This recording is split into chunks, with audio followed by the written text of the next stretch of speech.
Spiderman, जो आपका और मेरा फेवरेट कैरेक्टर है। तो इसी बात पे बनाते हैं वो भी एलिमेंट 3D के अंदर स्पाइडरमैन का एक छोटा सा animation. Excited? Let's get started. तो गाइस, इसको बनाने के लिए आपको 4 स्टेप्स को फॉलो करना पड़ेगा। Step number 1, researching. रिसर्च के तौर पे मैं गया सीधा sketchfab.com पे। वहां पे आपको मिलेगा ढेर सारा मॉडल्स, कुछ फ्री होता है, कुछ पेड होता है। ऑब्वियसली हम फ्री वाले ही डाउनलोड करने वाले यहाँ पे। तो इनिशियल लेवल पे मैंने बहुत सारा रिसर्च किया, कुछ मोटे पतले अतरंगी स्टाइल का स्पाइडरमैन मेरे को देखने को मिला। But end of the day मैंने सोचा कि यार ये ब्लैक सूट सही है मेरे लिए, हालांकि बाकी सब पेट था। जैसे आपको पसंद हो जाता है आपका मॉडल, आप कोई भी मॉडल चूज कर सकते हो बाय द वे।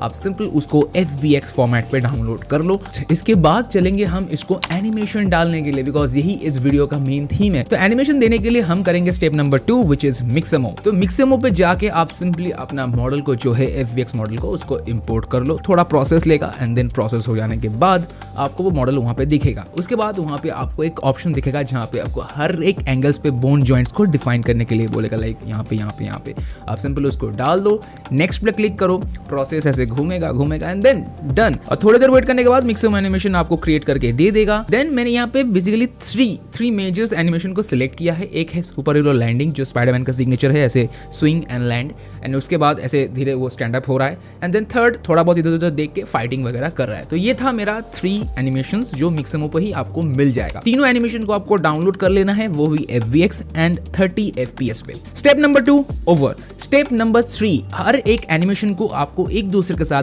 ब्लेंड करना है। अब इसके लिए आप कोई भी 3D सॉफ्टवेयर को प्रेफर कर सकते हो। मैं यहाँ पे सिनेमा 4D यूज कर रहा हूँ, बिकॉज वो आपको थोड़ी देर बाद पता चल जाए। सिनेमा 4D ओपन करने के बाद जाओ सीधा राइट हैंड साइड पे file and then merge objects. वहां पे आपका पहला एनिमेशन जो है, जो स्विंग करने वाला, उसको simply click and import. Initially आपको 2 ऊपर में मॉडल का लेयर दिखेगा एंड लास्ट पे आपको मिक्समो हिप जॉइंट्स का एक रिग मॉडल का लेयर दिखेगा। तो पहले 2 को सिलेक्ट करो and then Alt G press करके उसको ग्रुप नल पे डाल दो। इसके बाद वो हिप जॉइंट वाले पार्ट को सिलेक्ट करो and then go to animate section. उसके बाद वहां पे क्लिक करो ऐड मोशन क्लिप। एक छोटा सा बॉक्स खुलेगा, कुछ नहीं करना है, सिंपल ओके प्रेस कर दो, दैट्स इट। आपको उसी लेयर पे उसी के साइड में छोटा सा पर्पल कलर का एक आइकन दिखेगा। इसका मतलब है आप सही चाह रहे हो। इसके बाद की फ्रेम्स को देखने के लिए आप सिंपली प्रेस करो Shift F3, तो आपके पास एक टाइमलाइन ओपन हो जाएगा। अब ऑब्वियसली की फ्रेम्स को सॉर्ट करने के लिए यहाँ पे एक और मोड आता है। तो सिंपली गो टू व्यू, वहां पे व्यू पे क्लिक करो मोशन मोड। तो आपको ना एक लेयर जैसा वहां पे देखने को मिलेगा। तो भाई ये जो लेयर है, ये इस एनिमेशन का लेयर टाइम ड्यूरेशन है। Okay done. अब इसके बाद आपको सिंपली अगेन वही फाइल मर्ज ऑब्जेक्ट में जाके आपका सेकंड जो एनिमेशन है, जो ऐसे स्टैंड अप हो रहा है, उसको इंपोर्ट कर लेना है वहां पे सेम प्रोसेस में। And then again same process पे आपको उसको भी ऐड मोशन क्लिप करके यहाँ पे एनिमेशन फॉर्मेट पे लेके आना। अब इसके बाद ये दोनों अलग अलग लेयर्स पे आएंगे, ठीक है, 2 एनिमेशन। तो पहला वाला जो एनिमेशन ऑलरेडी है उसको रख के दूसरे वाले को डिलीट करना है। सेकंड एनिमेशन को अपने साइड से ड्रैग करके फर्स्ट एनिमेशन के बाद में रख देना है। तो अभी दोनों एनिमेशन लेयर्स एक दूसरे के बाद में है, लाइक दिस। अब यहाँ पे आ जाता है सबसे सिंपल चीज जो देख के आप सच में चौंक जाओगे। दोनों एनिमेशन को ब्लेंड करने के लिए आपको दोनों के से लेके एक दूसरे के ऊपर सिंपली ब्लेंड कर देना है, लाइक ऐसे, जैसे आप देख पा रहे हो स्क्रीन पे। जैसे ये दोनों ब्लेंड हो जाता है, आप जैसे ही प्ले करोगे आप नोटिस करोगे कैरेक्टर अपनी जगह से तुरंत पीछे की तरफ पुश हो जा रहा है, लाइक जैसे अपनी जगह पे है ही नहीं। तो इसका रीजन ये है कि इसका पिवट पॉइंट ऑलरेडी पहले एनिमेशन के साथ सेट है। तो दूसरे एनिमेशन को सिलेक्ट करो, राइट हैंड साइड में आपको दिखेगा option called create pivot point. उसको क्लिक करने पे आपको एक पिवट पॉइंट देखने को मिलेगा। मेक श्योर आप वर्ल्ड एक्सिस को ऑन कर लो एंड देन अपना पिवट पॉइंट को सिंपली ड्रैग करके आपका एक्चुअल जो एनिमेशन होने वाला है उस कैरेक्टर के ऊपर जाके रख दो। तो अभी अगर आप प्ले करोगे आप देख सकते हो आपका कैरेक्टर स्विंग होकर नीचे आया एंड देन सिंपली खड़ा हो रहा है। Amazing right. तो इसी के साथ आप तीसरा एनिमेशन को भी सेम प्रोसेस में इंपोर्ट करके ऐसे ही एडजस्ट कर लो। मेक श्योर बाकी एनिमेशंस की जरूरत नहीं है इंपोर्ट करने के बाद, तो उसको आप डिलीट भी कर सकते हो। तो भाई स्टेप नंबर 3 थोड़ा लेंदी था बट ये खत्म हो गया। अब इसके बाद आएंगे हम step number 4 which is element 3D। इसी के लिए आप लोग वेट कर रहे हो, आई नो।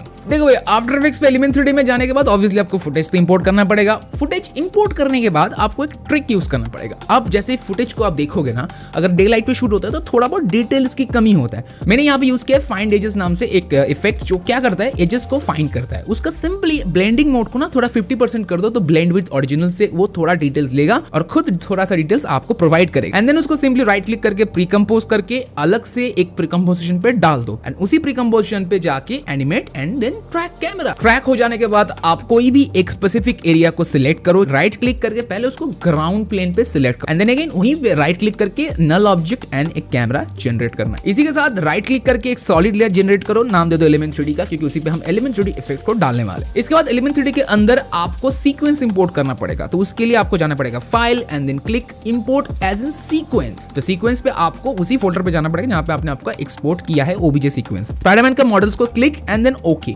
तो ये मॉडल आपको इनिशियल लेवल पे दिखेगा नहीं बिकॉज बहुत ज्यादा छोटा है। तो एलिमेंट 3D में एक ऑप्शन आता है नॉर्मलाइज साइज, उसको जैसे क्लिक करोगे वो अपने एक्चुअल साइज में आ जाएगा। इसके बाद आपको एक फ्लोर जनरेट करना है जहां पे इसका रिफ्लेक्शन शेडोज वगैरह गिरने वाला है। तो सिंपली एक नया कार्ड ले लो, उसको एक साइज में क्रिएट कर लो एंड देन कोई भी एक मटेरियल जो आपके सीन के साथ जा रहा है उसको ड्रैग एंड ड्रॉप करके मेक श्योर उसका जो मटेरियल प्रॉपर्टीज है उसको कर दो matte shadow and then matte reflection वाला मोड को भी ऑन कर दो। तो होगा ये इनिशियल लेवल पे दिखेगा नहीं बट आपको रिफ्लेक्शन एंड देन शैडो आपको देता रहेगा। इसके बाद सिंपल वही आपका मटेरियल वगैरह डालना है मॉडल्स पे, जो भी आपका नॉर्मल टेक्सचर है वो आप डाल के सिंपली एक एनवायरनमेंट चूज करो एंड देन प्रेस ओके कर दो। अब आपको यहाँ पे इनिशियल लेवल कुछ दिखेगा नहीं बिकॉज हमने ग्राउंड प्लेन शुरू में सिलेक्ट कर लिया था। तो सिंपली ग्रुप 1 को ओपन करके हर एक जो पोजीशन से XYZ का उसको 0 0 0 कर दो एंड देन एक ग्रुप से नल ऑब्जेक्ट को जनरेट कर लो। तो अभी होगा ये नल ऑब्जेक्ट आपका मॉडल को कंट्रोल करने में हेल्प करेगा। मेरे इस सीन पे आप देख सकते हो बैक साइड से एक हार्श लाइटिंग है, तो मैंने यहाँ पे राइट क्लिक करके एक न्यू पैरेलल लाइट लिया है जिसका इंटेंसिटी मैंने 1200 के करीब रखा है। मुझे थोड़ा ज्यादा लाइट चाहिए था बिकॉज बहुत दूर से आ रहा है लाइट एंड देन उसको प्रॉपर्ली एग्जैक्ट जैसा लाइट सोर्स जहां पे है वहां पे उसको प्लेस कर दिया। आप देख सकते हो इसके बॉडी में रिम लाइट की इफेक्ट एक प्रॉपर्ली गिर रहा है जो एक्चुअल लाइट सोर्स से आ रहा है एंड देन एक ऑप्टिकल फ्लेयर्स ले लो वहां से, उसका पोजीशनिंग को एग्जैक्ट सेम लाइट के साथ मैच कराने के लिए आप वहां से कर दो ट्रैक लाइट वाला option on and make sure light का नेमिंग को कर दो कैपिटल में A। ऑप्टिकल फ्लेयर्स का जो पोजीशन होगा वो लाइट के साथ कनेक्ट हो जाएगा, तो जहां भी आप लाइट को मूव करोगे वो आपका ऑप्टिकल फ्लेयर्स वहीं पे मूव करेगा। इसके बाद आप देख सकते हो यहाँ पे एक स्विंग वाला चीज है कि यार वो कुछ तो रस्सी में ऐसे स्विंग करके आ रहा है ना, तो उसके लिए मैंने छोटा सा ट्रिक यूज किया है। एक राइट क्लिक करो, न्यू सॉलिड लेयर जनरेट करो और उसको ऑफ कर दो। पेन टूल से ना आपने स्पाइडरमैन जहां पे ऐसे हाथ रखा हुआ है वहां से एक ऐसे मास्क ड्रॉ करो पतला सा जो रस्सी जैसा दिखेगा उसका, ठीक है, और उसको पर फ्रेम जाके थोड़ा थोड़ा करके एनिमेट करके एंड में जाके उसको ऊपर की तरफ पुश करके छोड़ दो। जैसे आप प्ले करोगे मोशन ब्लर के साथ वो लगेगा लिटरली वहां पे एक रस्सी है। तो इसके बाद बेसिक सा कंपोजिटिंग ही है, थोड़ा बहुत लाइटिंग वाइटिंग एडजस्ट करना, शैडो वैडो में थोड़ा बहुत काम करना, इधर उधर का चीज है जो मेरे चैनल पे ऑलरेडी बहुत सारे वीडियोस है, वो जाके आप चेकआउट कर सकते हो। इसका डिटेल में नहीं घुस रहा हूँ, फालतू आप बोर हो जाओगे, आई नो। नाउ इस चीज को आप कहीं पे भी यूज कर सकते हो, किसी भी फुटेज पे यूज कर सकते हो। ये मॉडल आपके पास आ चुका है, किसी भी फुटेज पे रखो, इसका मिनिएचर बना सकते हो, इसको जायंट स्केल में बना सकते हो, मतलब कुछ भी कर सकते हो इसके साथ। सो गाइस ये था आज का वीडियो, होपफुली आपको पसंद आया। वीडियो थोड़ा नहीं बहुत सारा चीजें सीखने को मिला। एलिमेंट 3D का पहला वीडियो इस साल का, तो पसंद आया तो like comment share and subscribe. मैं मिलूंगा बहुत ही जल्द एक धमाकेदार वीडियो के साथ, तब तक के लिए बाय बाय।